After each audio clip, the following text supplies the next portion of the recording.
So with all the hype coming into this year, the New Jersey Devils had a lot of expectations coming into this year. They made some big moves in the offseason. They drafted Jack Hughes first overall, picked up PK Subban in a trade. They also picked up one of the best Russian players in Nikita Gusev this offseason. They do not have a win yet. Make sure to give this video a thumbs up and a subscribe, and let's take a deeper dive into what's going wrong with the New Jersey Devils. So to say things have not gone well so far for the New Jersey Devils is an understatement. The Devils have not looked too great to start the year. Things looked promising in a couple of these games, but they just gave some of these games away. For some reason, just the hockey gods were completely against the Devils at certain points. Earlier in the season, one of the first couple games of the year, they played the Winnipeg Jets at home. The fans were going crazy. They were up 4-0. They would end up losing that game 5-4 in a shootout. They would also have a game earlier this week, so this is becoming a theme. They were up 4-1 against the Florida Panthers and would blow that game, losing 6-4 to the Panthers at the end of the day. A matinee game where all the kids were there watching, and they blew it. They absolutely blew it. So, taking a look at the goaltending. Now, you could say, oh, the goaltending is the reason this team is not doing well. Well, partially. Mackenzie Blackwood, so far this season in 3 games, he does not have a win. He has 2 losses and another one coming in overtime, so 3 losses.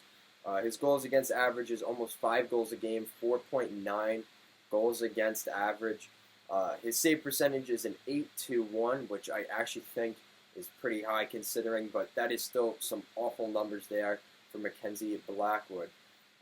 Corey Schneider being the other goaltender in 4 games so far. He has 3 losses. One of them he was pulled in, which was the Winnipeg game where he actually got injured. He has a 409 goals against average and a save percentage of an 876. So you look at the numbers for the goaltending, and they are not good. They're not good numbers, but he really hasn't had much help either. Unfortunately, the production of the goal scoring has not been what they hoped it was. They're scoring goals, but not enough to prevent some of these issues they've had on the defense. The New York Rangers tonight, that's going to be a very important game for the New Jersey Devils. They have to figure out what they are going to do against their Hudson River rivals across the street. They got to put up a game, and if they do this thing where even if they go up 1-0 and they lose 2-1, there's going to be questions about this team not being able to hold a lead. Looking at the scoring department, Taylor Hall leads the team in points with 5 and 6 games played. We just talked about the Pittsburgh Penguins, which you'll see that video very soon, but totally different situation.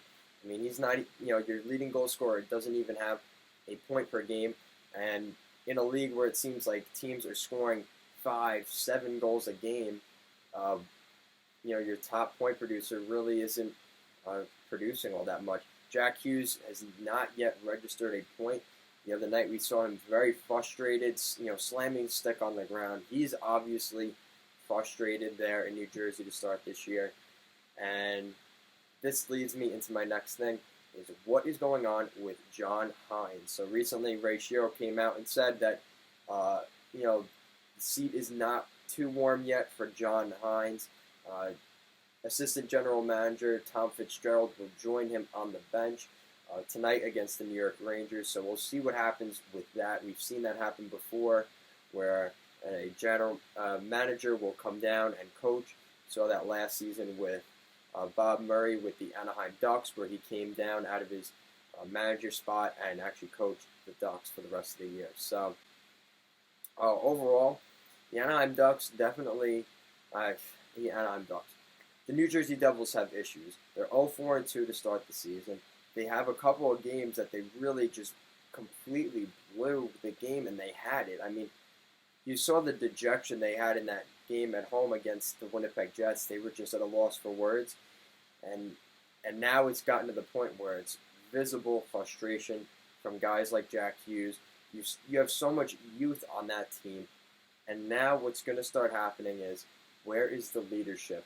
on the New Jersey Devils at this point because your leading guys, you got Jack Hughes, Nico Hischier, who are very young, and it's very early, and New Jersey fans are freaking out.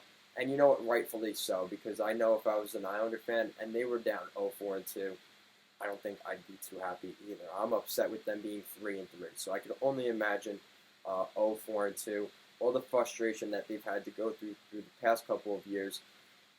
The big off season they had, it just seems like everything that they wanted to go their way has, except the product on the ice. So let me know what you guys think. Is it time to start thinking about John Hynes possibly being on the hot seat? Because listen, if we go into Game 20 and this team is still where it is, they're pretty much done. And I say that, I'm being serious. I'm not, this team is really done. If they win, 3 or 4 or 5 of 20 games to start the year, that is a difficult task to come back from. And many people have mentioned how difficult it is, specifically in the Metropolitan Division. I think things are going to be pretty competitive, we've seen so far in the Atlantic. So snagging a wild card seems out of the question. And that Metropolitan Division, we're starting to see teams pull away. So, New Jersey kind of sits behind. I mean, it's not looking good for the Devils so far. So let me know what you guys think.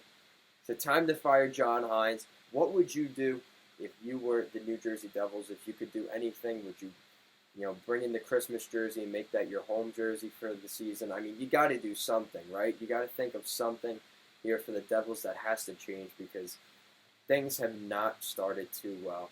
Another bad season from Corey Schneider. He ended the season so well, did so well during the summer or during the spring in the World Championships, but he's not proving that he's back the way that maybe the Devils fans hoped he would. And we've talked about the Devils' goaltending being shaky. I think people kind of underestimated that. I think they're paying for it right now. So make sure to give this video a thumbs up and to subscribe. Check out the rest of our content here at Goal Line Hockey. And stay tuned. Tomorrow is the Power Rankings video. So thank you for watching, and have a good day.